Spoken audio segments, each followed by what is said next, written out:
Students, welcome to my channel. So guys, आज के इस वीडियो में हम बात करने वाले हैं यूपीआरटीओयू के अंदर बीए कोर्स में अगर आप एडमिशन लेना चाहते हैं और आपका एंट्रेंस एग्जाम है तो उसे किस तरीके से आप क्रैक कर सकते हैं, उसकी टिप्स एंड ट्रिक्स के बारे में। जैसे कि आपके बहुत सारे कमेंट्स मेरे पास आए थे कि मैम कुछ सोर्सेज बता दीजिए, क्योंकि इसके लिए कोई बुक नहीं आती है पर्टिकुलरली आपको एंट्रेंस की प्रिपरेशन करने के लिए, तो कहाँ से हम इस एग्जाम के लिए प्रिपेयर कर सकते हैं। तो इस वीडियो में मैं ये सारे डाउट्स आपके क्लियर करूंगी, तो वीडियो को एंड तक देखिएगा और वीडियो अगर हेल्पफुल लगेगी तो वीडियो को एक लाइक जरूर दीजिएगा, नए हैं तो चैनल को सब्सक्राइब करिएगा। यूपीआरटीओ से रिलेटेड सारा इंपॉर्टेंट कंटेंट आपको चैनल पर अवेलेबल हो जाता है। गाइस, इससे पहले वीडियो मैंने आपको प्रोवाइड कर दी थी कि आपके फॉर्म कब आने वाले हैं और बाकी के आपके सारे डाउट्स मैंने क्लियर कर दिए थे उस वीडियो में। फिर भी उसके बावजूद आप में से काफी सारे स्टूडेंट्स के मेरे पास कमेंट आते हैं, जो क्वेश्चन मैं आंसर वीडियो में कर देती हूँ आप लोग वही क्वेश्चन सेम रिपीट करते हैं कमेंट्स में। That is not good. आप पूरी वीडियो को देखिए, स्किप मत करिए और सुनिए ध्यान से, आपके सामने सारी चीजें क्लियर हो जाएंगी।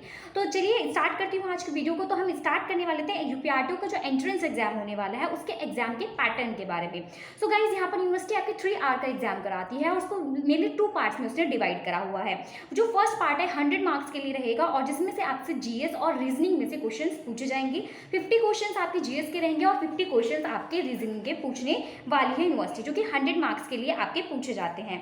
उसके बाद नेक्स्ट सेक्शन जो आपका रहता है वो रहता है सीडीपी, यानी चाइल्ड डेवलपमेंट एंड पेडागोजी, और इसमें बाकी के आपके 2 सब्जेक्ट टीचिंग सब्जेक्ट्स रहते हैं। तो 2 टीचिंग सब्जेक्ट्स आपको चूज करने होते हैं। अब यहाँ पर बहुत सारे स्टूडेंट्स का ये वाला कंफ्यूजन भी रहता है कि क्या मैम हम साइंस बैकग्राउंड से हैं तो क्या सिर्फ हम साइंस के सब्जेक्ट चूज कर सकते हैं या फिर हम आर्ट्स से हैं। तो ऐसा कुछ नहीं है, आपको जो सब्जेक्ट अपने स्ट्रॉन्ग लगे इनमें से आप वो 2 चूज करिए, इसमें कोई भी सब्जेक्ट कॉम्बिनेशन की प्रॉब्लम नहीं रहती। तो कौन कौन से वो सब्जेक्ट्स हैं जो आपको चूज करने के लिए मिलेंगे, आप इनमें से हिंदी, इंग्लिश, मैथ्स, साइंस और एसएसटी, इन 5 में से कोई 2 टीचिंग सब्जेक्ट चूज कर सकते हैं और उससे रिलेटेड फिर अपने एग्जाम में आपको क्वेश्चंस अटेम्प्ट करने होंगे। सो गाइज, यहाँ पर मैंने आपके साथ पैटर्न तो शेयर कर दिया। आपके मेनली 5 सब्जेक्ट्स फिर आपके एग्जाम में पूछे जाने वाले हैं क्वेश्चंस में से। एक है जीएस, दूसरा आपका रीजनिंग, थर्ड आपका सीडीपी एंड फोर्थ आपका टीचिंग। 2 सब्जेक्ट्स जो आपके आने वाले हैं जो भी आप चूज करेंगे। नेक्स्ट अब बात कर लेते हैं एग्जाम का पैटर्न आपको क्लियर है। नेगेटिव मार्किंग का आप में से बहुत सारे स्टूडेंट का मेरे पास क्वेश्चन है, मैम नेगेटिव मार्किंग होती है या नहीं होती है। देखिए, यूपीआरटीओ ने अब तक अपने एंट्रेंस में नेगेटिव मार्किंग को नहीं रखा है, बट इस बार की नोटिफिकेशन में अगर कुछ, क्योंकि कंपटीशन बहुत है, सिर्फ 500 सीट्स हैं, तो इस बार अगर कंपटीशन की वजह से नेगेटिव मार्किंग रखती जाती है तो उसके बारे में आपको अपडेट कर दिया जाएगा जैसे ही नोटिफिकेशन आ जाएगी। फिलहाल इसके लिए बिल्कुल अब तक तो नेगेटिव मार्किंग नहीं रही आपके एग्जाम के अंदर। तो चलिए अब बात कर ले तो आपको प्रिपेयर कैसे करना है। तो पहली ट्रिप आपके लिए गाइज यही रहेगी, आप इस रीजनिंग को, जो आपका रीजनिंग सब्जेक्ट है उसको स्ट्रॉन्ग कर लीजिए, क्योंकि रीजनिंग एक ऐसा सब्जेक्ट है जो आपको बहुत अच्छे मार्क्स दिलाने में हेल्पफुल रहेगा। जैसे कि कौन कौन से वो टॉपिक्स मैं आपको बता देती हूँ जिसमें से आपके एग्जाम में क्वेश्चन डेफिनेटली पूछे गए हैं और आगे भी पूछे जाएंगे। तो गाइज, रीजनिंग की अगर बात करी जाए तो ट्रायंगल चैप्टर जो आपका है, ट्रायंगल चैप्टर को आप बिल्कुल अच्छे से कर लीजिए। पाइथागोरस से रिलेटेड जो क्वेश्चन होते हैं उसको बिल्कुल अच्छे से प्रिपेयर कर लीजिए। नेक्स्ट बात करते हैं simplification, coding, decoding, dice, clock, calendar, spelling error, इनसे क्वेश्चंस आपके डेफिनेटली पूछे जाने वाले हैं। इन चैप्टर्स को आप बिल्कुल अच्छे से कर लीजिए। आप प्रिपेयर कैसे करेंगे, क्या कोई बुक बताई जाए, तो गाइज ये आपके ऊपर डिपेंड करता है। आपको रीजनिंग के जो मेन चैप्टर्स रहते हैं उनको कवर अप करना ही है। अब आप वो किसी बुक की हेल्प से करें या फिर किसी चैनल की हेल्प से करें, आप इसको अपने ऊपर छोड़ सकते हैं। रीजनिंग का कोई भी पोर्शन आप क्लियर कर लीजिए कहीं से भी, ठीक है। उसके बाद बात कर लेते हैं जीएस की। बहुत वास्ट एरिया हो जाता है आपका जीएस का, 50 क्वेश्चन पूछे जाते हैं। हिस्ट्री, ज्योग्राफी, सिविक्स, पॉलिटिक्स, सारे क्वेश्चन ईवीएस यहाँ तक कि इसमें इंक्लूड कर दिया जाता है। तो इसमें से मैं सिर्फ आपको कुछ इंपॉर्टेंट टॉपिक्स बताऊंगी जो आपको एग्जाम के लिए जरूर कर लेने चाहिए, जहां से क्वेश्चंस आपके एग्जाम में डेफिनेटली पूछे गए हैं। आई होप आप लोगों को मेरी वॉइस क्लियर आ रही होगी। तो आगे बात करते हैं। तो जीएस के मैं आपको इंपॉर्टेंट टॉपिक्स बता रही थी। तो आपका पहला टॉपिक रहेगा मुगल डिनेस्टी से आपको सारे क्वेश्चंस प्रिपेयर कर लेने हैं। दूसरा सैयद डायनेस्टी, हड़प्पा सिविलाइजेशन, ये सब चीजें आपको प्रिपेयर कर लेनी है अपनी हिस्ट्री वाले सेक्शन में से। उसके अलावा जो एक क्वेश्चन डेफिनेटली आपसे पूछा जाएगा बुक एंड ऑथर्स के ऊपर, तुलसीदास जी ने कौन सी बुक्स लिखी है, रविन्द्रनाथ टैगोर की कौन सी बुक्स हैं, अभिज्ञान शाकुंतलम किसने लिखी है, इस तरीके से आपसे क्वेश्चन डेफिनेटली आपके एग्जाम में पूछा जाता है। उसके बाद बुक्स एंड ऑथर्स के बाद इंपॉर्टेंट क्वेश्चन आपका पॉलिटी में जो रहेगा, ऑर्गेनाइजेशन के हेडक्वार्टर्स और उनके मेंबर्स कौन से हैं और कितने मेंबर उसके अंदर पार्टिसिपेट कर रहे हैं, जैसे कि सार्क का हेडक्वार्टर कहाँ है, ये सब क्वेश्चन आपसे पूछे जाएंगे। नेक्स्ट आपका इंपॉर्टेंट डेज, कौन से डे, वाटर डे कब मनाया जाता है, अर्थ डे कब मनाया जाता है, ये डेज आपको जरूर याद रख लेने हैं। तो ये जीएस का बहुत समराइज करके मैंने आपको बताया जहां से डेफिनेटली आपके क्वेश्चन पूछे जा सकते हैं।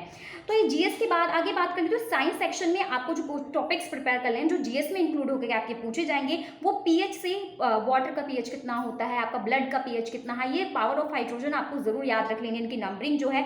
नेक्स्ट विटामिन डिफिशियंसी वाली जो बीमारियां हैं, कौन से विटामिन से कौन सी डिफिशियंसी से कौन सी बीमारी हो सकती है, उनको आपको जरूर प्रिपेयर कर लेना है। उसके बाद आपको एसआई यूनिट, जैसे फोर्स के एसआई यूनिट क्या है, प्रेशर के एसआई यूनिट्स क्या है, ये सब एसआई यूनिट से रिलेटेड क्वेश्चन आपको जरूर प्रिपेयर कर लेना है। उसके बाद इंपॉर्टेंट लॉज आ जाते हैं। अगर आप साइंस को ऑप्ट करने वाले हैं तो आपको इंपॉर्टेंट थ्योरीज जो है 12th क्लास तक की जो थ्योरी होती हैं आप उनको कवर अप कर लीजिए।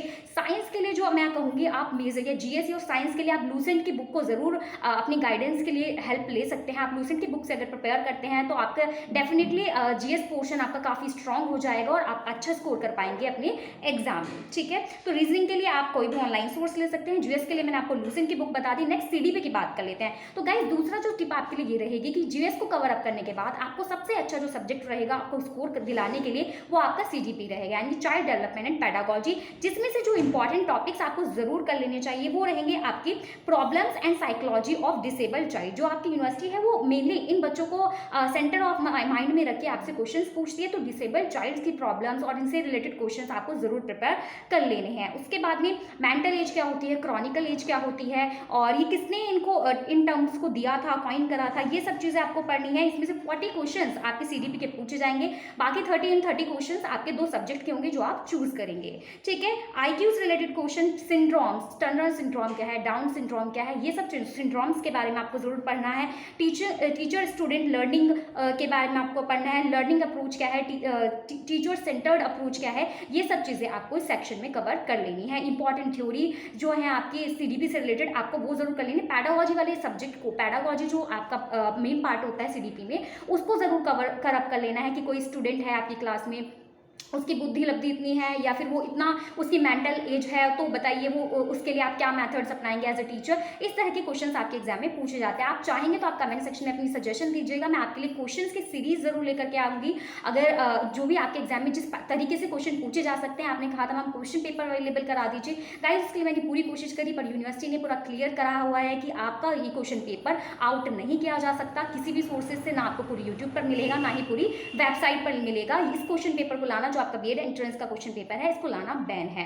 बट मैं उसके लिए सेम जो आपके क्वेश्चन जिस तरीके से पूछे गए हैं स्टूडेंट से डिस्कस करके, जिन्होंने लास्ट ईयर या उससे पहले बीएड एंट्रेंस दिया था, उनसे डिस्कस करके आपके लिए जरूर वीडियो लेकर के आऊंगी। आप कमेंट सेक्शन में जरूर बताइएगा अगर आपको वीडियो चाहिए। तो गाइज ये थे आपके लिए सारी चीजें मैंने डिस्कस करी। उसके बाद जो 2 टीचिंग सब्जेक्ट आपके बचते हैं उसमें आपको अपने 12th लेवल का कवर अप कर लेना है। जो मेन टॉपिक्स रहते हैं उतना आप कर लेंगे तो आपके लिए सफिशिएंट रहेगा और आप एग्जाम में अच्छा स्कोर कर पाएंगे। सो गाइज ये थी मेरी आपके लिए वीडियो। आई होप आपके लिए चीजें क्लियर हो गई होंगी। मिलते हैं नेक्स्ट वीडियो में। I wish you all the best for your exam. Bye bye.